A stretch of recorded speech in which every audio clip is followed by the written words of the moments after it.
일본은 2030년을 넘어서도 화력 발전을 진행하려는 최악의 나라. 일본이 13일에 폐막한 제26회 유엔 기후변동 국제회의에서 한국이 적극적으로 동참하고 있는 석탄 화력 발전의 단계적 폐지 합의에 서명하지 않은 것을 보고 세계인들이 일본을 두고 하는 말입니다. 전 세계 이산화탄소 배출량의 약 40%가 석탄에서 나오고 있는 만큼 석탄 발전 폐지는 이번 총회의 핵심 과제였습니다. 한국 역시 전체 성명서에 서명한 40여 개 국가 중 대표로 꼽힌 5개국에 포함되어 있을 만큼 친환경에 대한 중요성을 인식하고 그에 따른 국제적인 영향력을 보여주고 있었죠. 그러나 중국, 인도, 일본 등 주요 친석탄 국가들은 이 서명에 동참하지 않았습니다. 일본을 제외한 다른 나라들의 경우 석탄 수출국이었기에 어느 정도는 이해가 갔지만 일본이 서명하지 않은 것은 사뭇 이해가 되지 않는 일인데요. 국제적 이미지를 무척이나 신경 쓰는 일본이 저런 비난까지 감수하면서 석탄 발전 폐지에 서명을 하지 못했던 것은 일본은 한국과는 달리 앞으로도 석탄을 주요 에너지원으로 유지할 수밖에 없기 때문이라고 합니다. 일본 정부가 지난달 22일 결정한 제6차 에너지 기본 계획을 보면 2030년 석탄 발전은 19%를 차지하고 있습니다. 여전히 전체 에너지원에서 5분의 1을 석탄 발전이 차지하고 있는 셈이었죠. 일본 정부의 관계자도 로이터와의 인터뷰를 통해 자원이 부족하고 바다로 둘러싸인 일본에는 한 가지 완벽한 에너지원이 없다며 석탄을 버릴 수 없는 암울한 일본의 현실을 말하기도 했습니다. 일본이 한국처럼 석탄 산업에서 벗어날 수 없는 이유는 일본과 한국은 비슷한 지리적 특성과 자원을 가지고 있지만 한국처럼 뛰어난 대체 기술로 부족한 자원을 극복할 능력이 없었기 때문이라고 외신들은 분석하고 있습니다.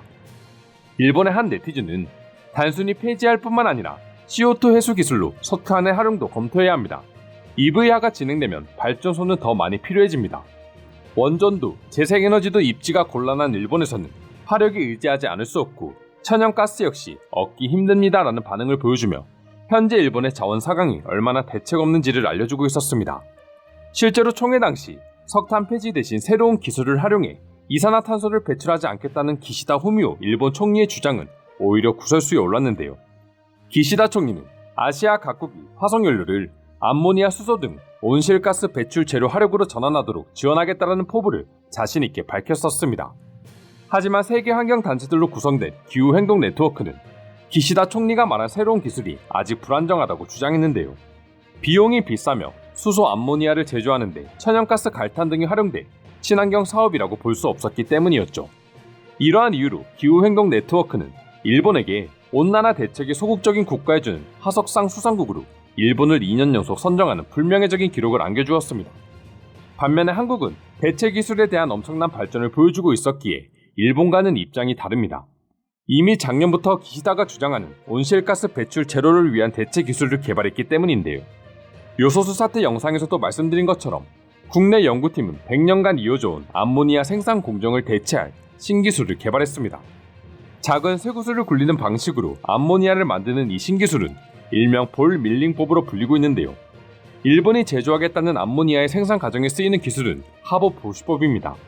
이 기술은 높은 고온과 압력을 이용해 생산하는 방식이기에 막대한 이산화탄소가 배출되어 일본의 주장처럼 온실가스를 줄일 수가 없습니다.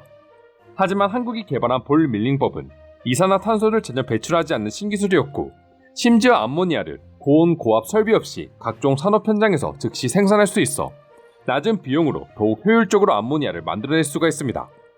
이러니 한국처럼 대체 기술도 없이 막무가내로 친환경을 주장하는 일본을 향해 전 세계가 비난의 손가락질을 하고 있는 것이죠. 일본의 호진적인 친환경 대응은 사실 석탄만이 아닙니다.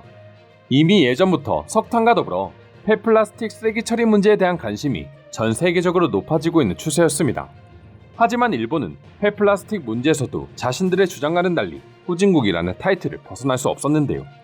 일본이 그간 자국의 해양 플라스틱 쓰레기 배출량은 세계 전체의 1% 미만이며 2017년 플라스틱 재생률은 86%로 세계 최고 수준이라고 공언해왔습니다. 하지만 정작 세계의 평가는 일본의 주장과는 완전히 달랐죠. 일본은 그동안 폐플라스틱을 주로 소각 처리하고 있어 플라스틱 폐기물로 인한 해양오염 우려가 적은 편이라고 강조해왔습니다. 하지만 2017년 경제협력개발기구 보고서에 따르면 소각 과정에서 발생하는 일산화탄소로 인해 많은 수가 리사이클로 인정되지 않아 실제 일본의 폐플라스틱 재생률은 약 20% 정도밖에 되지 않는 것으로 드러난 것입니다.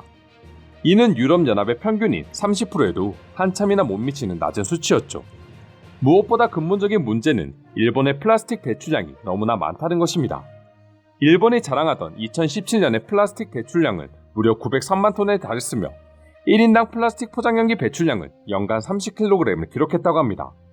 인구가 많은 중국보다도 높은 수치를 보여주고 있었죠.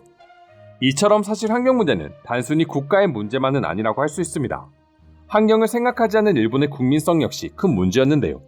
플라스틱의 무분별한 사용에 대한 일본 국민들의 의식은 놀랍도록 둔감하다고 합니다. 플라스틱 빨대 및 일회용 플라스틱 제품 사용 자제 운동이 세계적으로 번질 때도 일본 내 분위기는 뭐가 되지 않는 반응들이 대부분이었죠. 실제로 폐플라스틱에 관한 기사를 살펴보면 일본인들이 얼마나 무지한지를 깨달을 수가 있는데요. 일본의 네티즌들은 아이스 커피 등 역시 빨대가 있어야 마시기 쉽고 맛있게 느껴진다. 폐플라스틱 재활용은 상관없으니 그냥 지원금이나 배부에라 등의 반응을 보여주며 지금 일본인들이 얼마나 환경에 대해 안일하고 생각하고 있는지를 스스로 보여주었습니다. 반면 한국인들은 정부뿐만 아니라 국민들 모두가 환경을 위해 동참하기를 주저하지 않고 있습니다. 최근 한국의 스타벅스에서 개인 텀블러로 담아 판매한 커피가 15년간 8천만 잔 이상을 넘어선 것으로 집계되었다고 합니다. 단순히 계산해도 플라스틱 일회용 컵에서 발생하는 쓰레기를 800톤이나 삭감하는 효과가 발생했다고 하는데요. 한국 스타벅스는 정확히 2007년부터 지난달까지 한국인들이 일회용 플라스틱 컵을 사용하지 않고 개인 텀블러를 사용한 건수는 8,189만 잔을 기록했다고 발표했습니다. 더욱 놀라운 건 친환경에 대한 문제가 한창 불거진 2019년부터 지난달까지 약 3년간 텀블러 이용 건수는 5,227만 건으로 전체의 64%를 차지한다는 것입니다. 한국인들이 일본인들과는 달리 전 세계의 동향에 발맞춰 환경을 얼마나 중요시 여기고 있었는지를 알 수 있는 지표인 것이죠. 그뿐만이 아닙니다. 배달앱을 이용해보시는 분들은 아시겠지만 최근 배달앱에서 일회용 젓가락과 숟가락 불필요를 선택할 수 있는 기능이 생겼습니다. 소비자가 일회용 젓가락이나 숟가락이 필요한 경우에만 선택함으로써 일회용 플라스틱의 사용량을 줄이려는 목적으로 만들어진 것인데요. 배달앱 3개사가 일회용 젓가락과 숟가락 선택 옵션을 변경한 이후 한 달간 일회용 젓가락과 숟가락 사용량이 6,500만 개 감소한 것으로 나타났다고 합니다. 배달의 민족은 일회용을 받지 않는다고 표시한 주문이 지난해 6월은 15.8%였지만 올 6월에는 71.3%로 늘어났고 요기요도 같은 기간 13%에서 62%로 쿠팡이츠 역시 동일하게 13%에서 62%로 늘어났으며 현재까지도 계속 높은 상승률을 보이고 있답니다. 즉 국민들 모두가 환경을 위해 플라스틱을 줄이는 것에 거부감이 없었고 자신들이 조금 불편해질지라도 일본처럼 개인의 간편함을 위해 환경을 파괴하는 짓을 한국인들은 최대한 피하고 있는 것이었죠. 또한 한국은 기술 강국답게 암모니아처럼 플라스틱에 대한 대체 기술 역시 개발하고 있었습니다. 2020년엔 국내 연구진이 페트병 대체제로 떠오르고 있는 친환경 플라스틱인 일명 페프의 핵심 기술 개발에 성공했다고 밝혔습니다. 한국이 이번에 성공한 기술은 플라스틱의 대명사인 페트병을 대체할 바이오 플라스틱으로 꼽히는 페프의 핵심 원료를 생산하는 기술이었는데요. 연구진은 바이오매스 폐자원을 활용해 제조할 수 있는 데다 상업화 가능성도 높다.